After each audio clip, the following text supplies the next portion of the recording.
Prostate gland एक walnut shaped male reproductive part है जो स्पर्म्स की नरिशमेंट और मूवमेंट के लिए एक खास फ्लूइड रिलीज करता है जिसे सेमिनल फ्लूइड कहते हैं।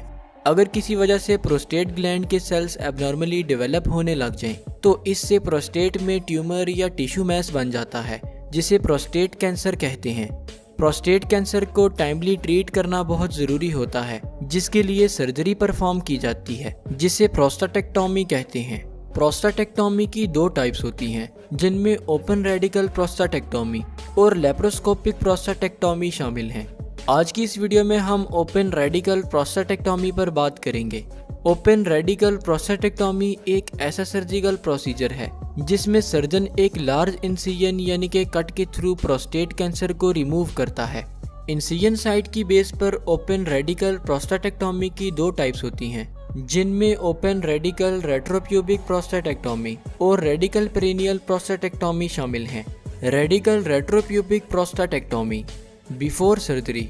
सर्जरी से पहले डॉक्टर पेशेंट की मेडिकल हिस्ट्री कलेक्ट करता है और पेशेंट को जनरल एनेस्थीसिया देकर बेहोश किया जाता है। During surgery.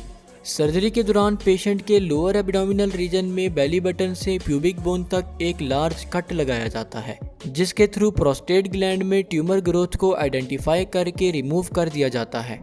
अगर सर्जन को शक हो कि कैंसर प्रोस्टेट से लिम्फ नोड्स में भी फैल चुका है, तो लिम्फ नोड में ट्यूमर को आइडेंटिफाई करने के लिए सैंपल लैब भिजवाया जाता है। अगर लिम्फ नोड्स में ट्यूमर प्रेजेंट हो यानी कि प्रोस्टेट कैंसर मेटास्टेटिक स्टेज में पहुंच गया हो, तो सर्जन प्रोस्टेट ग्लैंड को बिना रिमूव किए ही सर्जरी को क्विट कर देता है, क्योंकि ऐसे केसेस में प्रोस्टेट ग्लैंड को रिमूव करने से सीरियस साइड इफेक्ट्स प्रोड्यूस हो सकते हैं।